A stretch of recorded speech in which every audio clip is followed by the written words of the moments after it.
जय हिंद दोस्तों, कैसे आप सब। आज का जो वीडियो है ये मैंने MCQ टोटल लिया है 50, जिसमें कि आपका मॉडर्न हिस्ट्री, एंशिएंट हिस्ट्री और मिडाइवल हिस्ट्री से रिलेटेड क्वेश्चंस दिया गया है। ठीक है, इसमें मैंने ओनली क्वेश्चंस एंड उसका आंसर्स को दे दिया है MCQ बेस्ड टाइप में, ताकि एग्ज़ाम्स में जब इससे रिलेटेड कोई भी क्वेश्चंस आए तो आप उसको ईजिली कर सके। ठीक है, तो चलिए अपने वीडियो को शुरू करते हैं बिना किसी टाइम को वेस्ट किए हुए। पहला जो क्वेश्चन है, विच of the following is the most popularly non name of Lord Buddha's wife, यानी कि लॉर्ड बुद्धा यानी गौतम बुद्ध जी का वाइफ का क्या नाम था, तो उनका नाम था यशोधरा। क्वेश्चन 2 है, विच of the following provided the correct sequence of dynasties ruling eight Magadh. Magadh का जो साम्राज्य था उस पर जो शासन करते थे तो वो किस सीक्वेंस में होगा, सबसे पहले किन्होंने शासन किया, उसके बाद कौन आए, उसके बाद कौन आए, ये बताना है। तो जो सबसे पहले थे वो बृहद्रथ थे, उसके बाद हरियांग डायनेस्टी से आए थे, उसके बाद शिशुनाग और उसके बाद आनंदास यानी कि नंदास जिन्हें हम बोलते हैं। 3 number question, which of the following fort was not constructed during Akbar's reign, मतलब अकबर का शासनकाल में कौन सा फोर्ट जो है वो नहीं बनाया गया था, तो इसका आंसर होगा पुराना किला। 4 नंबर क्वेश्चन है, the phase the light of Asia is appeared to, यानी कि द लाइट ऑफ एशिया किन्हें कहा जाता है, तो आप सभी को मालूम होगा गौतम बुद्ध को द लाइट ऑफ एशिया कहा जाता है। 5 नंबर क्वेश्चन है, when Abdul Razzaq from Persia visited Hampi who was the ruler of Vijayanagara in South India, यानी कि साउथ इंडिया का जो विजयनगरा साम्राज्य था, जहाँ पर अब्दुल रज़ाक जो है परसिया से गए थे हम्पी पर, तो वहाँ का साम्राज्य का जो राजा थे वो कौन थे, तो उसका आंसर होगा Devaraya 2। 6 number question, Alexander the great conquered Asia and moved to India in, यानी कि अलेक्जेंड्रा जो थे, ठीक है, यानी कि जिन्हें हम सिकंदर के नाम से जानते हैं, सिकंदर जब भारत आए थे, एशिया में जब वो आए थे तो वो किस ईस्वी में आए थे, तो इसका आंसर होगा 326 BC से लेकर 323 BC के मध्य वो आए थे। 7 नंबर क्वेश्चन है, the Batapi was the capital of the, यानी कि बतापी जो महाजनपद था वो किनका कैपिटल था, तो इसका आंसर होगा चालुक्यास।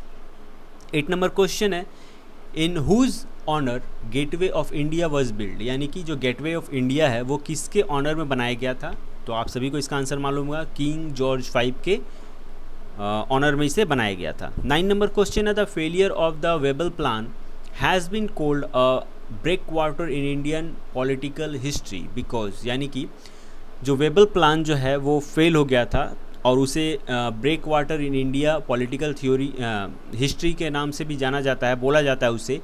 तो उसका रीज़न क्या था, तो उसका रीज़न था the Muslim League got the right to use its vote in all future negotiations. Okay. 10 number question है, the women revolutionary who while receiving the degree at the convocation of the university of Calcutta from the governor of Bengal sought him was, तो वो कौन थी, वो थी Bina Das. 11 number question है, arrange the following in chronicle orders, इसमें chronicle orders में सजाना था, यानी कि सबसे पहले क्या हुआ उसके बाद क्या हुआ, तो सबसे पहले गांधी इरविन पैक्ट हुआ था, उसके बाद second session of round table conference, उसके बाद कम्युनल अवार्ड्स, उसके बाद पूना पैक्ट, उसके बाद third session of round table conference हुआ था। ठीक है, ये मैंने जो क्वेश्चन उठाया था उसमें ये MCQ दिया हुआ था, मैंने उसको सीरियल वाइज में सजा कर लिख दिया है, तो आप कंफ्यूज मत होइएगा, अगर क्वेश्चन आएगा तो आप इसे इस हिसाब से आप अरेंज कर दीजिएगा। ठीक है, आगे बढ़ते हैं। 12 नंबर क्वेश्चन है, Kamrupa is the oldest name of, Kamrupa जो है वो किस राज्य का पुराना नाम है, तो इसका आंसर होगा असम। ठीक है, असम को पहले कामरूपा के नाम से जाना जाता था। 13 नंबर क्वेश्चन है, whose effort led to the enactment of the age of consent act 1891, यानी कि जो कंसेंट एक्ट था 1891 का वो किसके एफर्ट से बनाया गया था, तो उसका आंसर होगा वारामजी M मालावारीज। ठीक है। 14 नंबर क्वेश्चन है, विच of the following social group and classes did not participate in the non cooperation movement, यानी कि कौन सा जो सोशल ग्रुप था वो पार्टिसिपेट नहीं किया था नॉन कॉपरेशन मूवमेंट में, तो वो होगा जो लैंडलॉर्ड से, वो जो बिग कैपिटलिस्ट और इंडस्ट्रियलिस्ट थे वो लोग इसमें पार्टिसिपेट नहीं किए थे। ठीक है। 15 नंबर क्वेश्चन है, who among the following died in exile, exile में कौन मारे गए थे? तो आंसर होगा नाना साहेब। 16 नंबर क्वेश्चन है betel leaf of which one of the following state has been accorded a GI tag recently, यानी कि जो पान का पत्ता है वो किस राज्य का पान का पत्ता को अभी GI टैग रिसेंटली दिया गया है? तो उसका आंसर होगा केरला को। ठीक है। 17 नंबर क्वेश्चन है who appointed Ranjit Singh as governor of Lahore at the age of 19। 19 वर्ष की आयु में लाहौर का गवर्नर रंजीत सिंह को किसने अपॉइंट किया था? तो उसका आंसर होगा Zaman Singh the ruler of Kabul. जो काबुल के जो रूलर थे जमान सिंह, उन्होंने रंजीत सिंह को गवर्नर अपॉइंट किया था लाहौर का 19 वर्ष की आयु में। ठीक है। 18 नंबर क्वेश्चन है at the time of the third battle of Panipat, तीसरे पानीपत के युद्ध में द मुगल एम्पायर वॉज, तो मुगल का कौन सा एम्पायर था उस टाइम? तो उसका आंसर होगा शाह आलम द्वितीय। 19 नंबर क्वेश्चन है man passes from the food gathering stage to the food producing stage in the, यानी कि जो मेन थे, मतलब जो पुराने समय के जो आदमी लोग थे वो लोग पहले फूड गैदरिंग करते थे, उसके बाद वो फूड प्रोड्यूसिंग करने लगे, तो वो कौन से स्टेज में ये पहुँचे थे? तो इसका आंसर होगा नियोलिथिक एज में। मालूम है आपको कि हिस्ट्री के जो प्री हिस्ट्री का समय था उसे 3 भागों में बांटा गया था। ठीक है ना। तो जो पहला जो था स्टोन एज, उसके बाद मेसोलिथिक एज, उसके बाद neolithic age.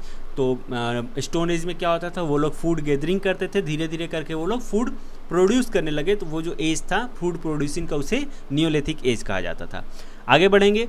The Cripps proposal was rejected by the Muslim League because, जो क्रिप प्रपोजल था वो मुस्लिम लीग के द्वारा क्या हुआ, उसे रिजेक्ट कर दिया गया था। उसका मेन कारण ये था कि it demanded for Pakistan had not been directly concern, यानी कि उन लोगों का जो डिमांड था कि हमारा पाकिस्तान का जो नया देश बनाने का हमें इजाज़त मिलना चाहिए, वो नहीं मिला। For the constitutional making body separate electorate had been recognised. ठीक है।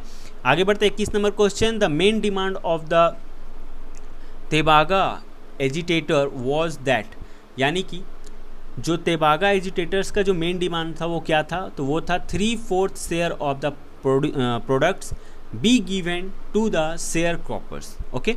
22 नंबर क्वेश्चन है in his autobiography Gandhiji has written a chapter entitled the magic spell of a book which related to, Gandhi ji ने अपना ऑटोबायोग्राफी में एक title दिया था जिसका नाम रखा था the magic spell of a book. ये कहाँ से किससे रिलेटेड था? तो इसका आंसर होगा Ruskin's book unto this last का से ये रिलेटेड था ये। आगे बढ़ते ड्यूरिंग द स्वदेशी movement national Congress was started in Calcutta under the principalship of, यानी कि स्वदेशी मूवमेंट जो हुआ था तो उसमें जो नेशनल कांग्रेस था वो स्टार्ट किया गया था कलकत्ता के प्रिंसिपलशिप के अंतर्गत। तो वो कौन थे प्रिंसिपलशिप में? तो उनका आंसर होगा Rabindranath Tagore. Okay. 24 number question है the ruin of Vijayanagara Hampi were bought to public light in the year 1800 by the following British surveyor and engineers, यानी कि जो विजयनगर हम्पी का जो रूइंस था उसे खोजा गया था 18वीं सदी में, मीन्स 1800 में ईस्वी में। तो उसका जो ब्रिटिश सर्वेयर थे वो कौन थे? तो इसका आंसर होगा कॉलिन मैकेंजी। 25 नंबर क्वेश्चन है which one of the following pair of traveller and their nationality is not correctly matched, यहाँ पे कौन करेक्टली मैच नहीं कर रहा? तो मैच जो कर रहा है वो मैं बता देता हूँ पहले। इब्न बतूता मोरक्को सही है, दरावते बरबोसा पुर्तगीज़ ये भी सही है, निकोलो मैकेंजीज बेनेटियन ये भी सही है, बट जीन बपिस्ता तेरेन डच ये मैच नहीं करेगा। ओके। 26 नंबर क्वेश्चन है which one of the following is the name given to the lander of Chandrayaan 2, यानी कि जो चंद्रयान 2 का जो लैंडर है उसका नाम क्या रखा गया है? तो उसका नाम रखा गया है विक्रम। 27 नंबर क्वेश्चन है On 31st December 1929, in which one of the following Congress session was proclaimed of पूर्ण स्वराज मेड, यानी कि जो 31 दिसंबर 1929 को जो कांग्रेस सेशन हुआ था उसमें पूर्ण स्वराज का डिमांड किया गया था, वो कहाँ हुआ था? तो वो हुआ था लाहौर में। ये क्वेश्चन भी आ सकता है कि पूर्ण स्वराज का जो डिमांड हुआ था वो कहाँ, कौन से सेशन में हुआ था, कहाँ के कांग्रेस सेशन में? तो ये आपका आएगा लाहौर में। और कब हुआ था? तो 31 दिसंबर 1929 को हुआ था, याद रहेगा। आगे बढ़ते हैं 28 number question Kamarpukur is the birth place of Shri Shri Ramakrishna is in. जो कमारपुकुर बर्थ प्लेस है श्री श्री रामकृष्णा का, वो कहाँ पड़ेगा? तो वो पड़ेगा आपका हुगली में। 29 नंबर क्वेश्चन है, who among the following sultan succeeded in finally breaking and destroying the power of Tarkai i Chilangani. Tarike i Chilangani का जो पावर है उसको तोड़ने में कौन सक्सेस हुए थे? तो उसका आंसर होगा बलबन। 30 नंबर क्वेश्चन है, who among the following Mongol leader commander did not cross Indus to attacked India. ठीक है, तो इसका आंसर होगा चंगेज़ खान। 31 नंबर क्वेश्चन है, in the field of tourism which one of the following Indian state is described as one state many world. तो ये होगा Karnataka. 32 number question है, which one of the following state about the famous text of Panchatantra is correct. तो इसका answer होगा it is a text showing thought illustration what should and should not be done. 33 number question है, which one of the following ruler were identified through metronymic, यानी कि names derived from that of the mother. ये होगा सतवाहनाज।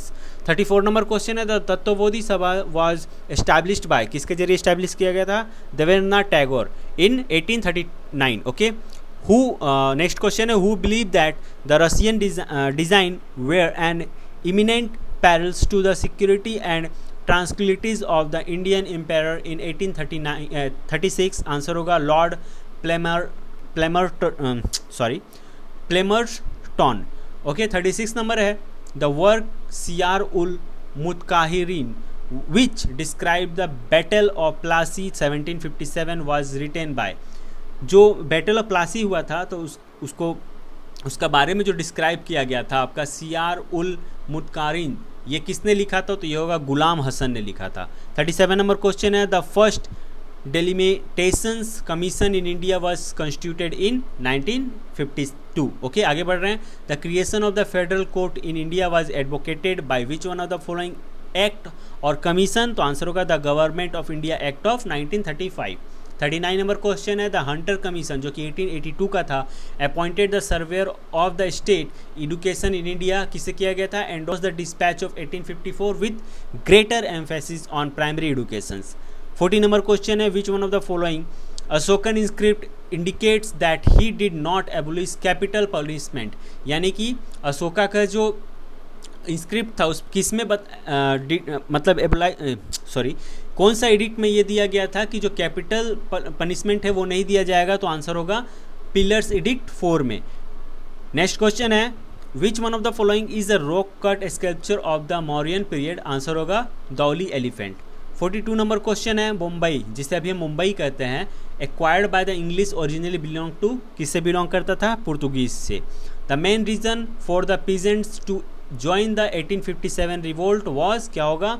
तो उसका कौन कौन सा रीजन था? तो यहाँ पे रीजन्स मैंने लिख दिया है, इनऑर्डिनरली हाई रेवेन्यू डिमांड, दूसरा है the revenue policy not only uprooted the original peasants but also destroyed the gentry of the country, और थर्ड है the beneficiary of the new revenue policy were also not satisfied. 44 number question है, when did Ranjit Singh sign a treaty of perpetual friendship with British at Amritsar? Answer होगा 1809 में। When did Netaji Subhash Chandra Bose hosted the Indian flag? Answer होगा कहाँ किया था उन्होंने? तो होगा पोर्ट विलार में। नेक्स्ट क्वेश्चन है, consider the following event that awkward during Indian freedom struggle? Answer होगा मॉर्ले मिंटो। ठीक है, यानी कि यहाँ पे आपका कौन सा सीरियल वाइज आपको सजाना है? तो पहले मॉर्ले मिंटो रिफॉर्म आएगा, फिर मॉन्टेक्यू फोर्ट रिफॉर्म आएगा, उसके बाद चौरी चौरा इवेंट हुआ था वायलेंस, उसके बाद डांडी मार्च हुआ था। कब कब हुआ था? तो मॉर्ले मिंटो आपका 1909 में, मॉन्टेक फोर्ट रिफॉर्म हुआ था 1919 में, चौरी चौरा हुआ था 1922 में, और आपका डांडी मार्च हुआ था 1930 में। ठीक है, 47 है आपका, ब्रिटिश कॉन्क्लूडेड ट्रीटी ऑफ वेसन ऑन 30 दिसंबर 1802 कहाँ हुआ था? तो ये किसके मध्य हुआ था? तो ये होगा पेशवाज के। अच्छा, 48 नंबर है, which was consider as Magna Carta in English education in India? किसे कहते हैं? तो होगा Wood dispatch on education in 1854। अच्छा, 49 नंबर है, in Mughal period who translated Atharvaveda in Persian language. Mughal period में अथर्ववेदा को किसने पर्शियन लैंग्वेज में बदला मतलब ट्रांसलेट किया था? तो आंसर होगा हाजी इब्राहिम सरहिंद ने। 50 नंबर क्वेश्चन है, who adopted the title of the son of valour. Son of valour का टाइटल किसने अडॉप्ट किया था? तो आंसर होगा चंद्रगुप्त द्वितीय ने। आज का लास्ट क्वेश्चन है, who among the following wrote the book बहुविवाह का जो किताब है किसने लिखा था? तो ये लिखा था ईश्वरचंद विद्यासागर ने। ये टोटल आज का 51 क्वेश्चंस था जो कि टोटल आपका हिस्ट्री बेस्ड था। ठीक है, उम्मीद करता हूँ आपको ये वीडियो पसंद आया होगा। फिर मिलते हैं नेक्स्ट वीडियो में जिसमें और मैं कुछ आपको इंपॉर्टेंट MCQs दूंगा। आज के लिए इतना ही, तब तक के लिए थैंक यू सो मच। जय हिंद, जय भारत।